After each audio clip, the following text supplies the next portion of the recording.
من شر الوسواس الذي يوسوس في صدور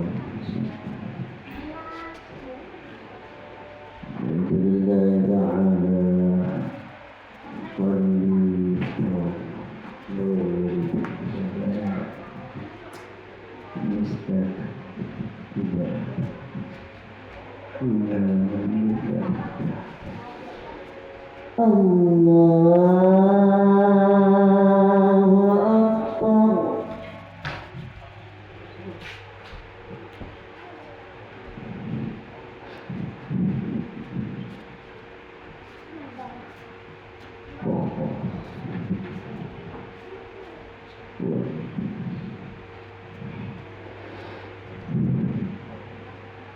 بسم الله الرحمن الرحيم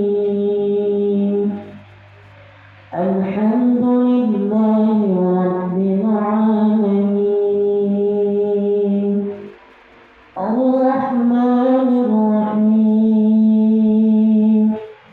مالك يوم الدين إياك نعبد وإياك نستعين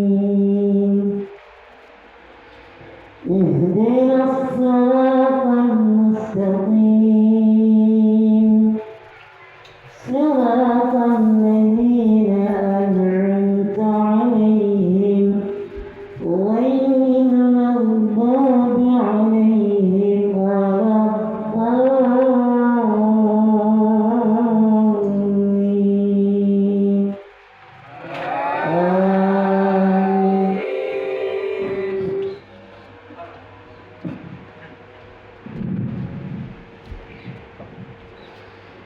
بسم الله الرحمن الرحيم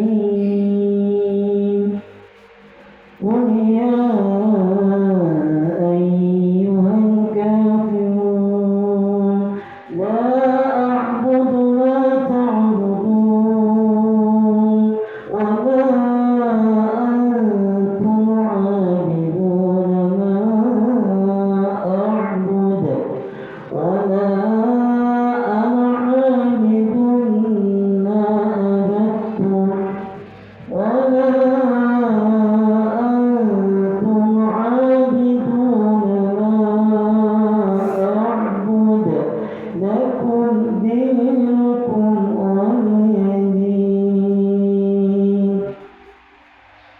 الله أكبر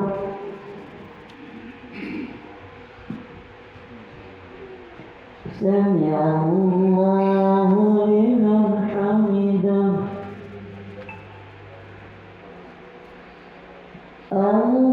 الله أكبر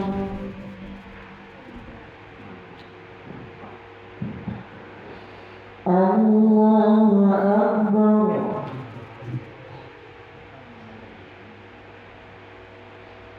الله أكبر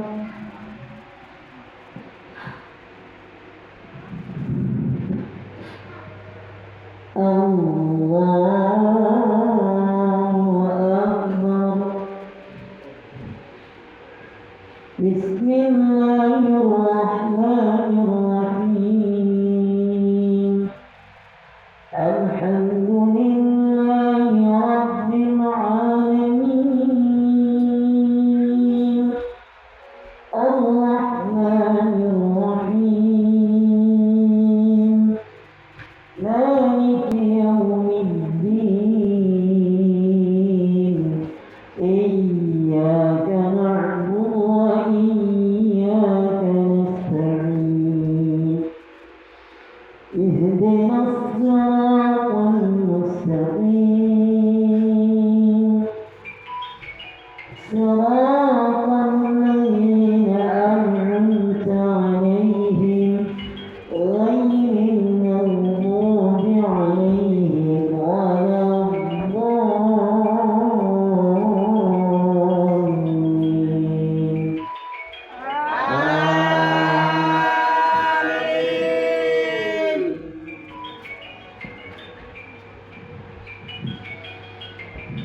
بسم الله الرحمن الرحيم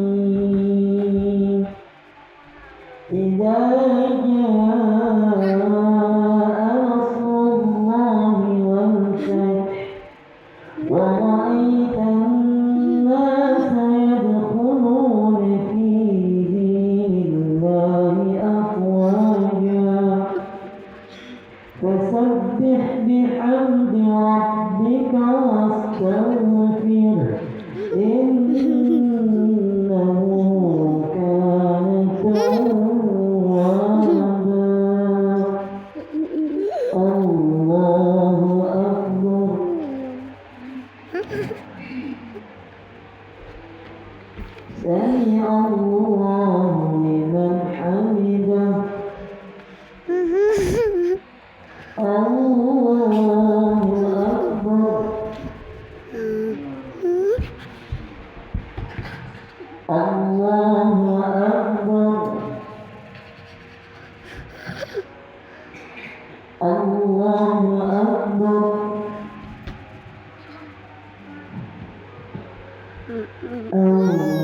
الله أكبر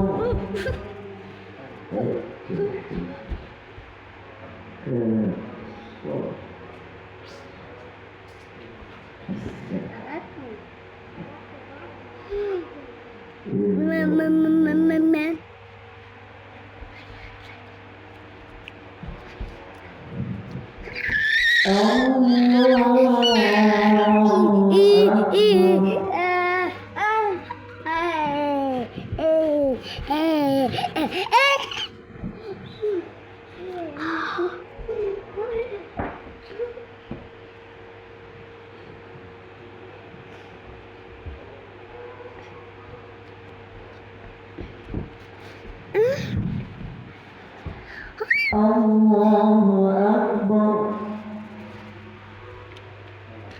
Sama siapa?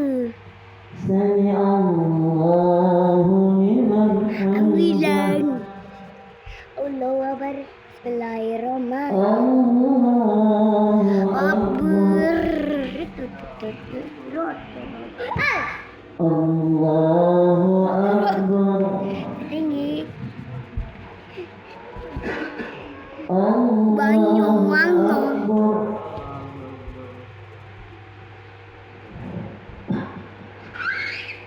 الله أكبر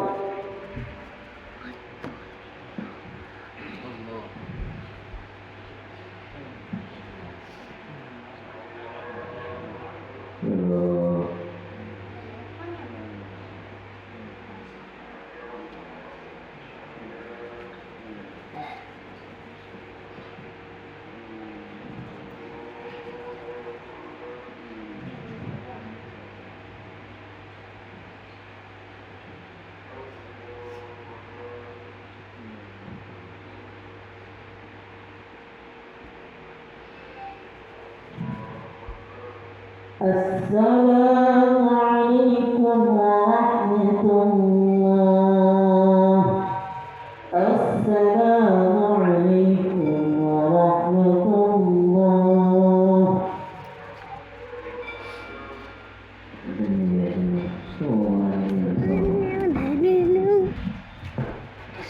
لا إله إلا الله وحده لا شريك له وله الملك وهو على كل شيء قدير لا إله إلا الله وحده لا شريك له وله الملك وهو على كل شيء قدير لا إله إلا الله وحده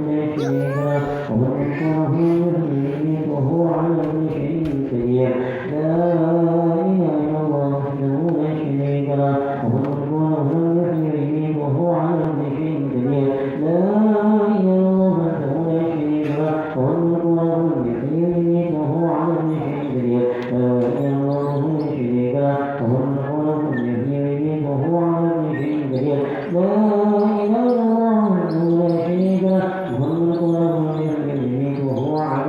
الله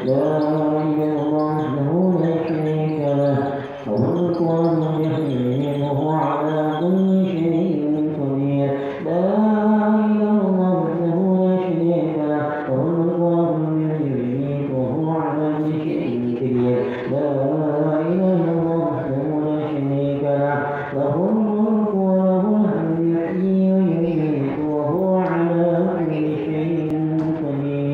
اللهم اجعلنا من النار اللهم اجعلنا من النار اللهم اجعلنا من النار اللهم أنت السلام ومنك السلام وفرعون السلام وحبنا ربنا السلام ودخلنا الجنة دار السلام وغفر ربنا وتعالى يا ذا الجلال والإكرام